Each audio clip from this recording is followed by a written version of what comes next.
with your hosts, Andrew Romanella. I don't think I'm good enough in this spot based on my own personal mental health, so I can't continue. Regular people should be in the Olympics so you can see how actually hard what some of these people are doing are. What's going on, everybody? Welcome into another edition of The Rome Show here on 12OunceSports.com. Broadcast live on Facebook, YouTube, and Twitter. I am your host, Andrew Romanella. I got you for the next 30 minutes here on this Tuesday, June 18th, 2024. We wake up this morning and the Boston Celtics are the champions of the National Basketball Association. The Celtics won their 18th title last night, defeating the Dallas Mavericks by a score of 106-88. So we have a lot to dive into there. Jaylen Brown named the most valuable player. Some news in baseball. We have two freak injuries happening on both coasts of the league. Mookie Betts fractures his hand and Anthony Rizzo fractures his right arm. So not good for the Yankees and the Dodgers. Rocky should be joining us today for a little hockey with Rocky around 7:10 to discuss Edmonton versus Florida. And then, of course, your daily picks. Before we dive into any of it, we remind you got to get us on social media. The Rome Show 1 Instagram and Twitter. The Rome Show 1 on TikTok, The Rome Show on Facebook. The Gmail is romeshow1@gmail.com. And, of course, head to romeshowshop.com and support the show. Oh, yeah, we got some golf to talk about, too. God, just so much going on in the sports world. But we start where we should start, which is with the Celtics winning the NBA Finals and my straight off the Rome.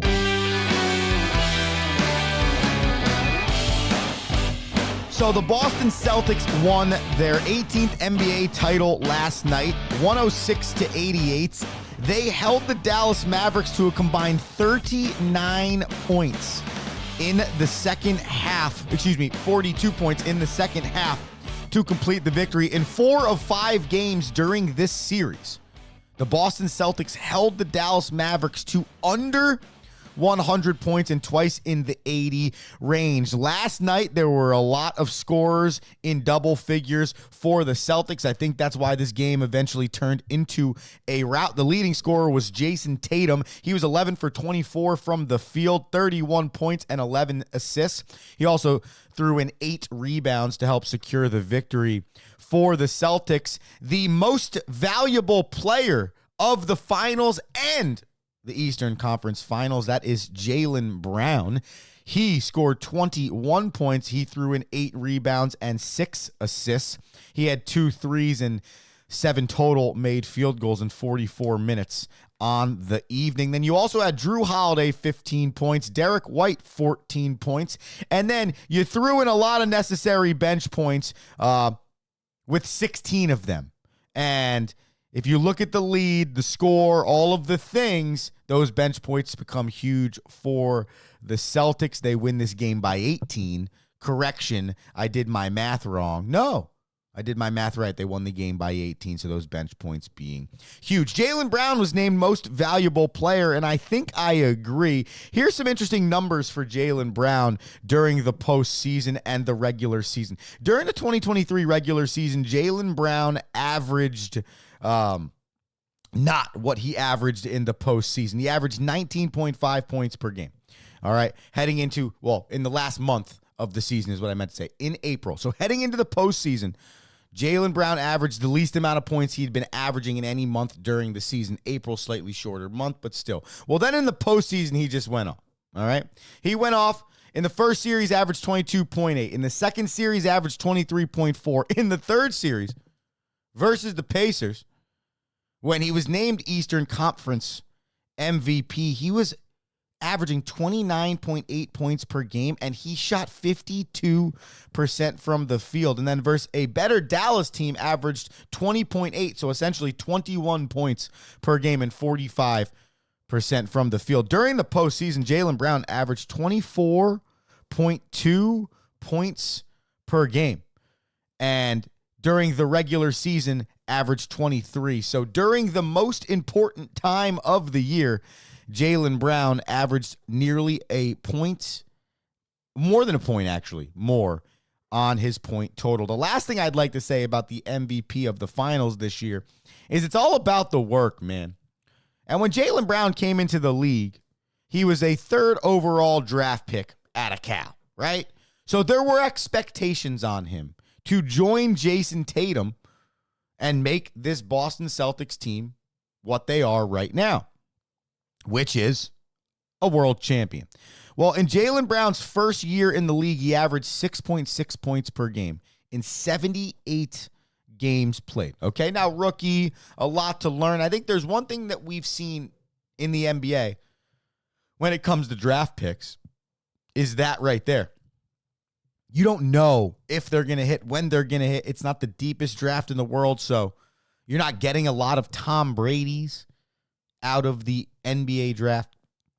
But in his second year, he averaged nearly 8 more points per game. And then in that third year, stayed stagnant at 13. And I was looking at this last night, and it was kind of funny. It was like an aha moment for the things I've been saying to the people on the air. From the jump, this postseason, I've been talking about a supporter to the dude on each team being the key to victory in any championship, but more specifically, this basketball championship. And for a minute now, we've been considering this Boston Celtics team, Jason Tatum, and then Jaylen Brown's team. Yeah, we see them both as stars, but for the longevity of this thing, we've thought about it as a Jason Tatum, let's call it 1A, and a Jaylen Brown, let's call it 1B. Well, in this postseason, we've talked a lot, me specifically, about Jaylen Brown being the dude because we knew Tatum would show up to a consistency degree every game. But would Jaylen Brown, right, would he show up when we needed him most for the Celtics? And this time he did. And to finish the point about his career development, and that's why sometimes the first 3-4 years of a guy's career do not determine who they are long term, because Jaylen Brown in his 4th year averaged 20.3 points per game, and then since then has never averaged below at least 23 points per game in a season the last 5 years. Okay, and then does what he did this postseason, which was get better and better and better as the postseason went on. Hit big shots, played great defense, was the dude, was 1A more than he needed to be 1B a lot of times this postseason. And that's not to take anything away from Jason Tatum because he led the Celtics with 25 a game throughout this entire postseason, but you needed Jaylen Brown for that team to make what happened. On the Boston Celtics side, correction, I just talked about the Boston Celtics. On the Dallas Mavericks side, Luka finished with 28 on 12 of 25 shooting. Kyrie finished with 15 on 5 of 16 shooting. Gerald Green came off the bench, scored 14, but that just was not enough for the Dallas Mavericks. And I think that you really learned that the Mavericks were way more of a two-headed monster than you may have assumed or realized, and they just were not good enough defensively to be able to hold off this Boston Celtics team and to be able to make sure they do enough defensively so that their offense can come through and score points. I don't think anybody would have guessed that this Mavericks team in this postseason would have been held, well, in this finals, I should say, would have been held under 100 points in 4 of the 5 games that were played. That, to me, is the stat that you need to look at. And if Luka Doncic wants to win an NBA title, then he's going to have to learn how to play defense. If he cannot play defense, he cannot win a title. And by the way, I stand corrected on my own statistic. The Celtics held the Mavericks to under 100 points, 4 of 5 games, and under 90 points, under 90 points in 3 of 5 games to finish the NBA point. Only twice leading up to this moment, 3 times had that happen to the Dallas Mavericks during this postseason. So congratulations to the Boston Celtics, 18th NBA title, and their first since 2008. And by the way, June 17th, 2008 is when they won that title as well. We got Rocky on the line here, but I just need to tell you this because we are going to talk about this more as the week goes on. Rory McIlroy, who we talked about yesterday, blowing a lead at Pinehurst number 2 to Bryson DeChambeau, has decided he's going to take time away from golf. That's right. Time away from golf. That loss was so difficult to him. So I am going to retweet Rory McIlroy's post yesterday about how he plans to take some time away from the game of golf and get ready for the Genesis Scottish Open and the Open at Royal Troon. So interesting stuff there out of professional golf, more specifically Rory McIlroy. Remind everybody, you got to support the show. Hit us on social media, The Rome Show 1, Instagram, Twitter, Facebook, TikTok, as well as the Gmail, theromeshow1@gmail.com, and of course, RomeShowShop.com. Without further ado, it's our favorite time of the week. It is hockey with Rocky because we have to talk NBA, NHL, Game 5, Stanley Cup Finals. Now, inside the glass, hockey with Rocky. What's up, everyone? Matthias Janmark here, talking some hockey today. What's going on? Matthias, how we doing? Yeah, I'm guessing you've never even heard of Matthias Janmark. Yeah, he was the third star in Game 4, and he's responsible for the first 2 goals that got scored in that game by Edmonton. He is who that is. I don't think many people would know, Rocky, that name, or could have even guessed that he was somebody that we might talk about today when we talk about Game 5 of the finals. All right, two questions for fun. What country of origin is Matthias Janmark? Matthias Janmark has to be from Switzerland. Sweden. He is from Sweden. Wow, yo. Hey! Thank you. I'll be here all week, 7 to 7:30 a.m. And second question, can you spell Janmark? Janmark. Okay. Y. No. J. J with like a little dot on top of the A after that, like 2 dots on the A after that. N. So JANMARQ. No, he's not French. No, you got it, dude. Janmark, JANMARK.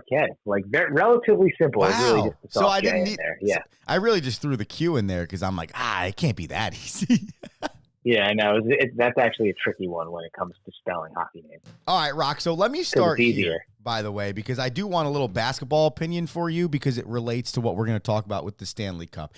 Is essentially what we saw with the Celtics Mavericks last night, exactly what we're going to see in hockey because it's a mirror image. In Game 4, right, Edmonton blew out Florida. In Game 4, Dallas blew out Boston.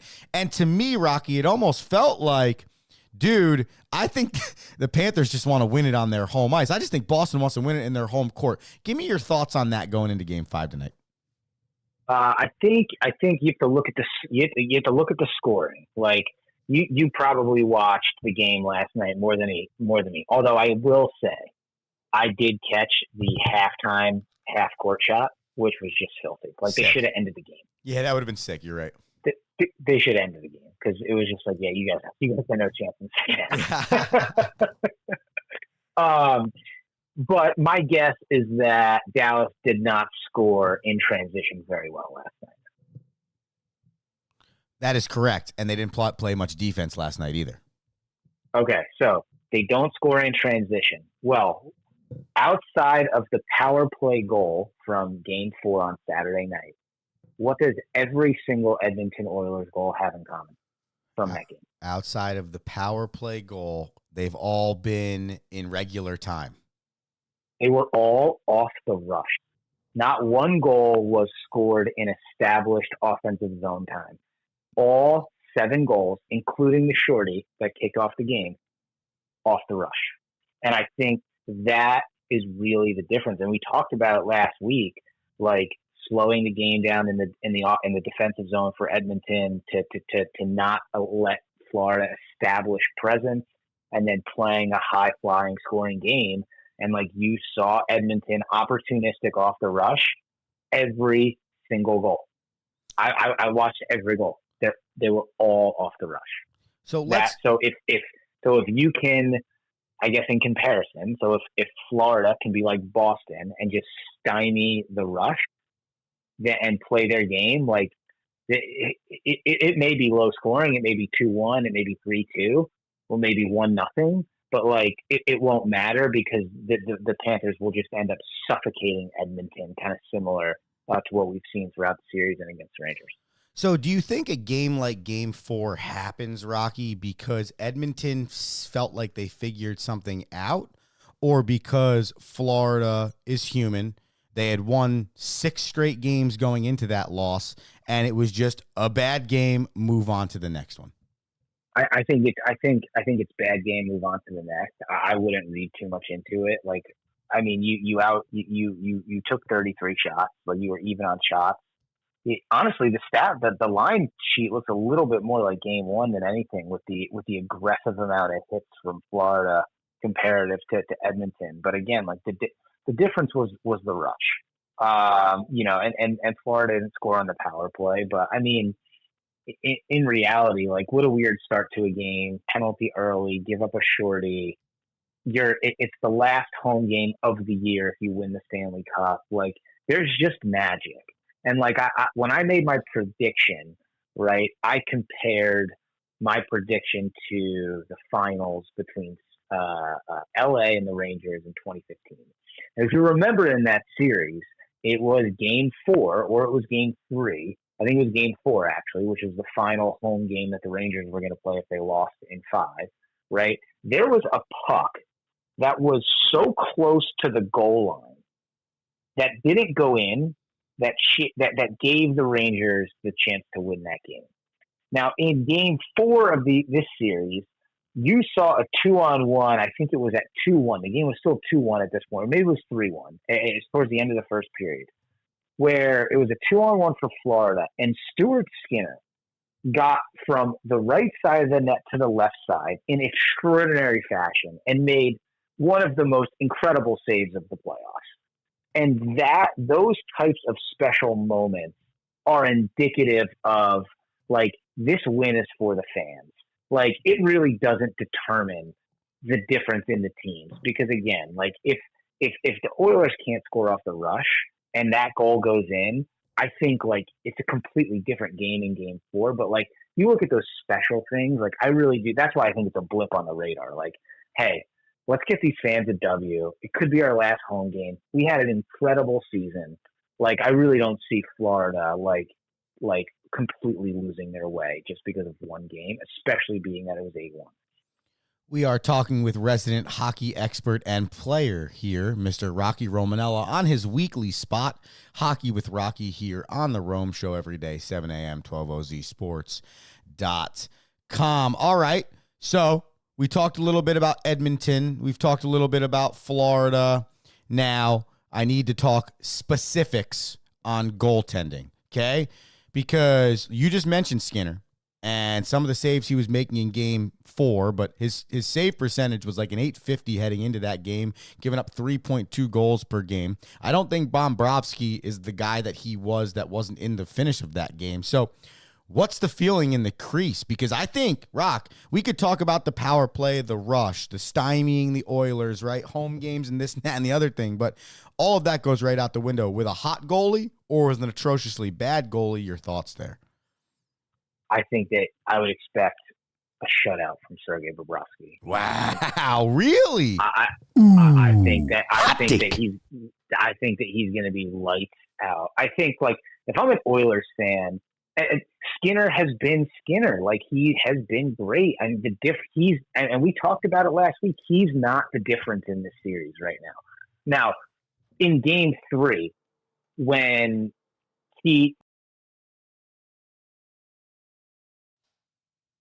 yes, you could say, oh, maybe a softie, oh, maybe turn the puck over. Yes.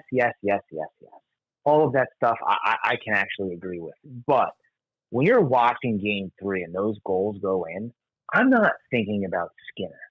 I'm thinking about, man, like, Connor McDavid just had a really good shift, and they couldn't get anything going.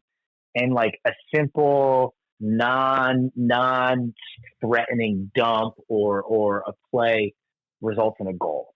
And, like, all I thought about when those goals went in was, man, Florida's good.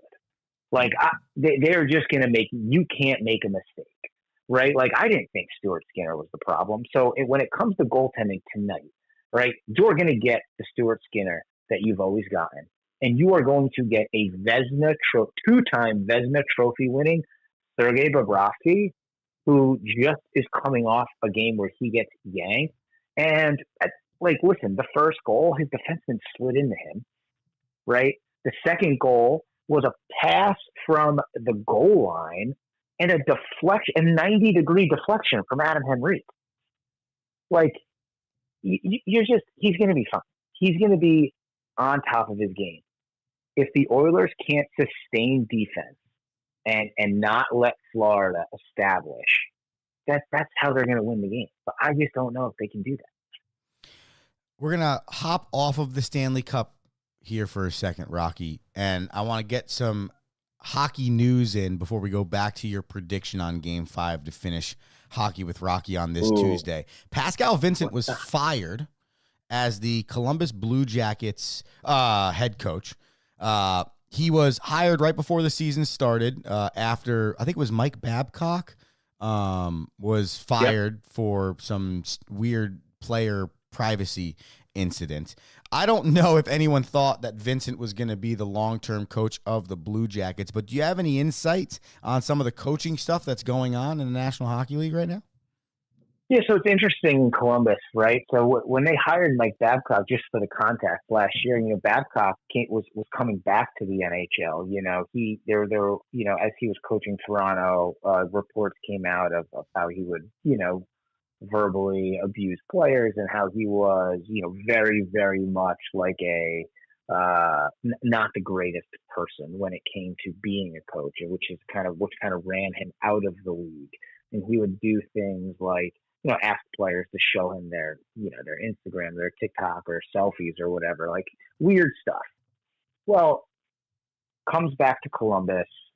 They decide, hey, we're going to give this guy a shot back in the league.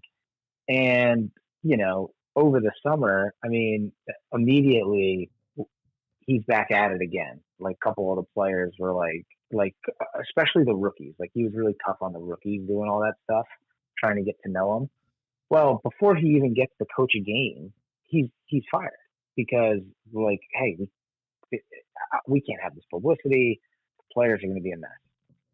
Pascal Vincent is like this guy who's, been around the team a while, been around the game a while. They kind of just gave him a chance.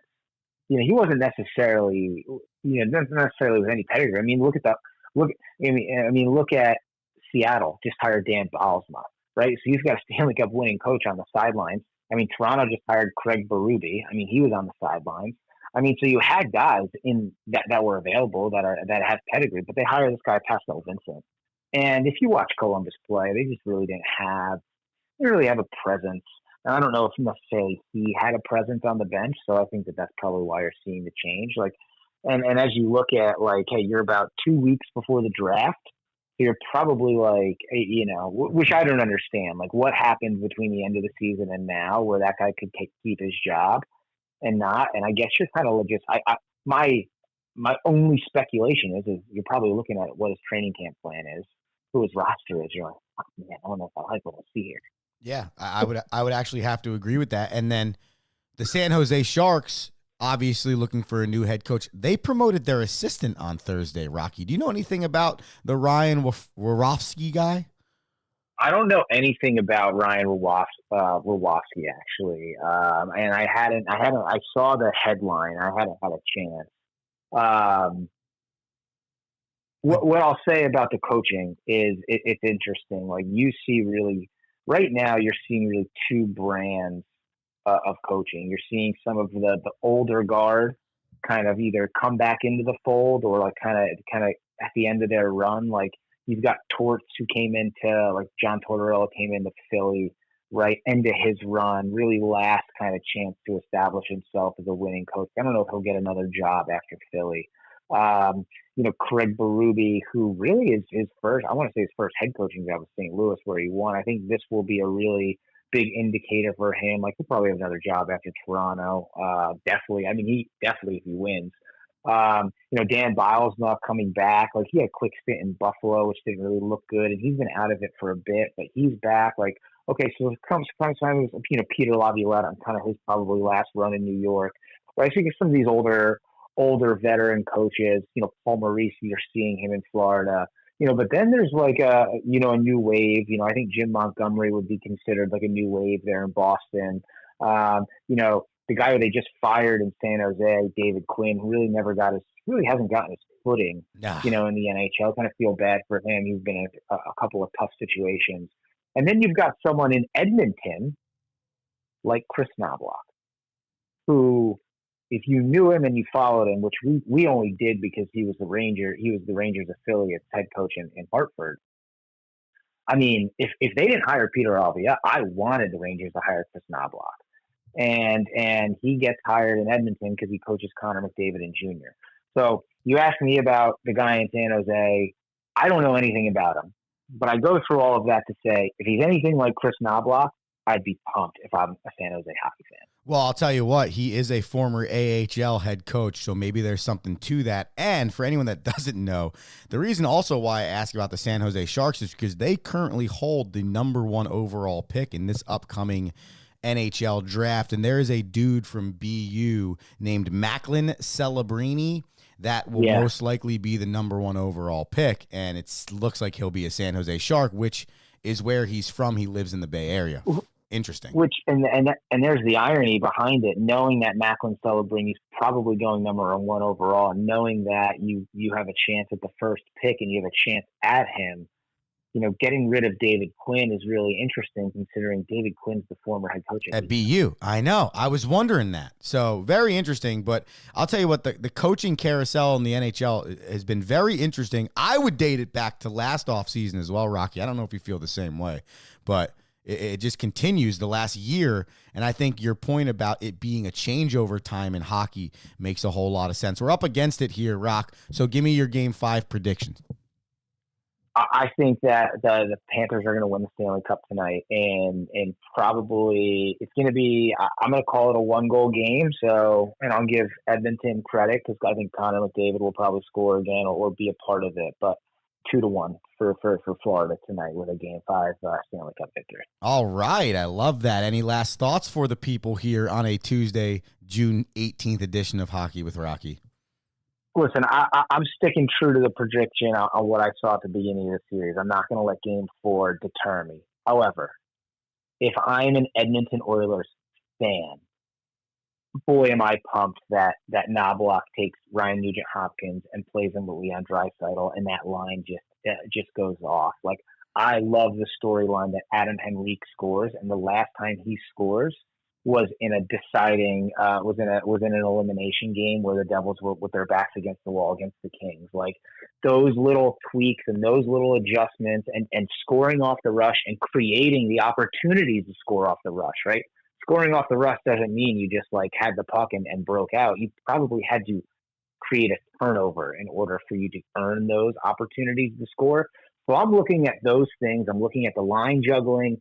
I'm looking at the turnovers and the scores off the rush, and I'm saying to myself, we've got a chance. Like, let's go win one in Florida. So, as hardcore as my prediction is, there are a lot of cool things that Edmonton did, like to make it not fluky. It will be a matter of whether or not they can maintain that against such a strong Florida team, and I just don't know if that's possible. So. that's my final thought. Rocky Romanella, everybody, resident hockey expert and hockey player here on the Rome Show. Rocky, thank you very much. Oh yeah, let's get it. Have a great day. You too, sir. Rocky Romanella joins us every Tuesday on the Rome Show here for his favorite segment called Hockey with Rocky. So if you are just getting that for the first time, you need to tune in every Tuesday because that's when we get the hockey breakdown. Next week, we will have a lot to talk about because there will be a Stanley Cup champion named. And then we have to turn our sights to the NHL draft and so much more. But if you need the best hockey knowledge, you got to tune in every Tuesday at 7:10 because that's when Rocky joins us. And by the way, if you're like, yo, I'm interested in this Game 5 tonight, my buddy's interested in this Game 5 tonight, I got to send him this breakdown, the Rome Show podcast, wherever you listen to your podcasts. Just search, subscribe, and share, and we appreciate you for that. Let's finish this show up with our favorite segment, your Daily Fruit Cup. All right, so yesterday, Andrew went 2-1 in his daily banana fruit cup chop down. All right, I had Jason Tatum over 25 points. As we mentioned before, he did that. So we get a check mark in that column. We had Kyrie over 23.5. He did not do that. So we lose in that area, but we did have the game total under 209.5, and we won that. That game, it got teased up to 215.5 at one point at halftime, which the Rome Show might have taken as well. So you could have gotten the under in multiple areas of that game yesterday. So we go 2-1 last night, and the overall record for the Rome Show here goes to 33-20 as we move into our Tuesday picks. We're going to stay in the National Hockey League with these picks. We just talked about it with Rocky for the last 20 minutes, so of course we're going to stay in it.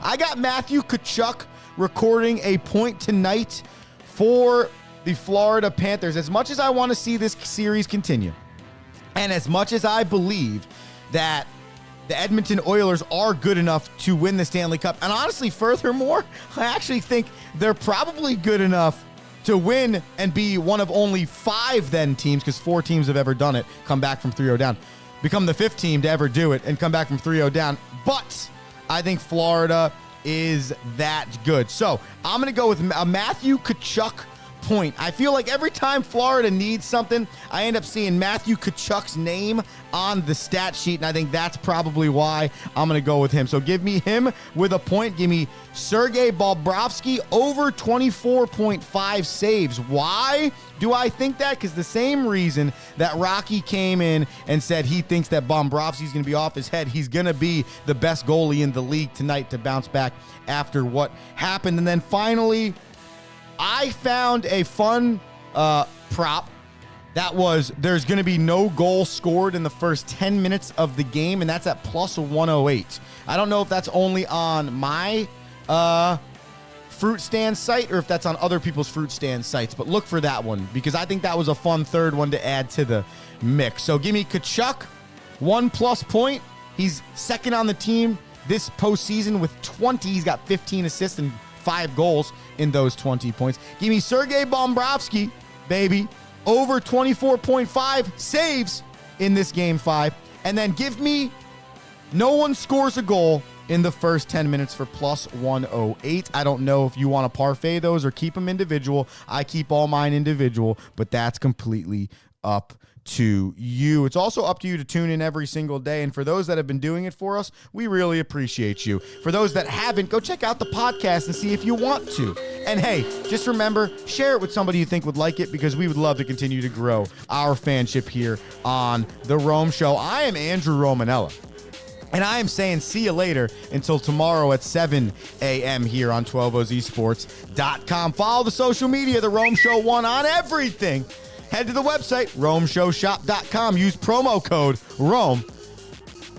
And Andrew Romanella saying, peace! Thank you for listening.